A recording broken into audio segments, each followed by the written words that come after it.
But the way I'm breaking this down is going to be into 12 steps, the 12 steps of the hero's journey. So just to run through them, the first is being in the ordinary world. This is where the hero is in their daily life, doing what they normally do. Nothing crazy has happened yet. The second step is the call to adventure. We might also consider this the inciting incident. So whether the hero is being sort of beckoned by, hey, we need your help, we need you to help us, or if it's something that sort of lands in their lap, maybe a problem they didn't want to deal with, but right now they don't have a choice. Now, then the third step is going to be the refusal of the call. And I really like this one, just as it relates to our regular lives, because as anyone knows, if you're going through a difficult time in your life, more often than not, on the first time the problem lands in your lap, you don't want to deal with it. You want to put it off to the side. So that third element of this major myth of the hero's journey is refusing the call the first time. Step 4 is meeting with the mentor. Now, if you think of something that really kind of follows the hero's journey well, we have something like Star Wars, the original one, A New Hope, where it's Luke refusing the call at first, but it's his uncle, Ben, Obi-Wan Kenobi, who is the one that says, you got to go for it. And so, again, I'll relate this to how this relates to your actual life in just a little bit, but that fourth one is meeting with a mentor.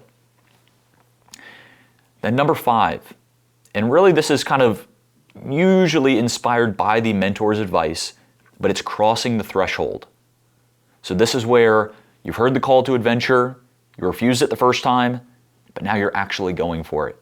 You're going into the unknown. Then number 6 is sort of a hodgepodge of a lot of different things. It's, being tested along the way, finding enemies, finding allies. And so this, if you want to kind of visualize a normal plot structure, we often think about how we're always kind of ramping up the action to this climactic moment. That ramping up is what's included in this step 6. So there's little trials and tribulations, but it's not the main battle. It's not the main fight. Then step 7 is approaching the inmost cave.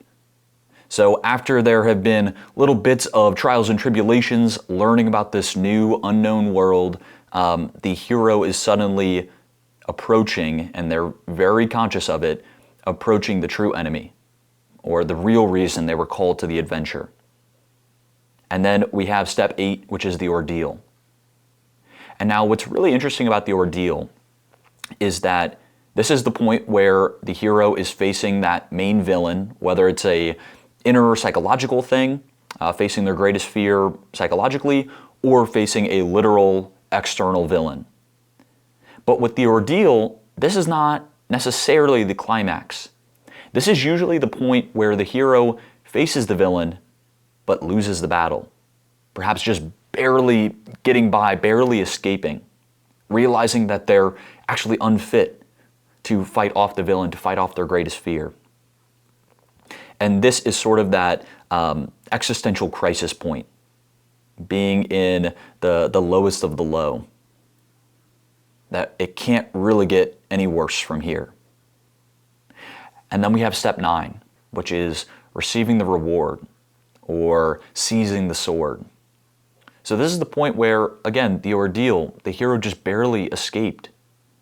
But having come from that pit of the lowest low, they find some sense of inner strength, some inner resource, or it can be an external resource. Maybe they find a new weapon, literally seize a sword.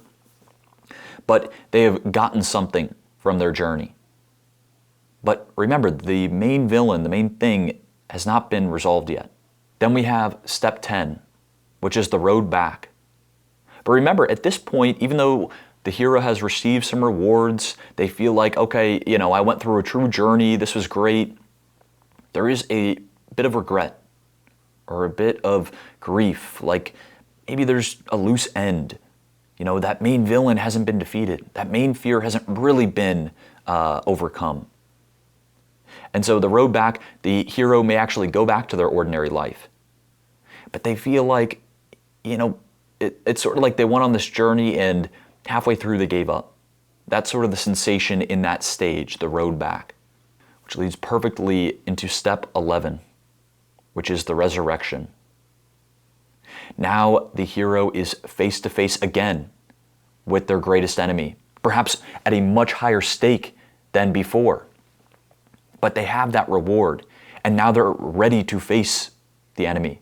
They have gained those inner resources, those crucial insights from prior in the journey. And they can actually do something about it and defeat the villain or overcome their greatest fear, whatever that may be. And so the resurrection point is truly that point of, you can think about it symbolically or literally depending on the story, but death and rebirth. And that leads into step 12, the final step, which is returning home with the elixir. And again, the elixir is symbolic, but that basically means when you come home, you are a different person. You have become more mature, stronger, wiser, just a leader in general. And again, it will vary based on the story, but there is no sense of regret. It's, I really defeated the villain this time, and I'm confident in my ability to do it again.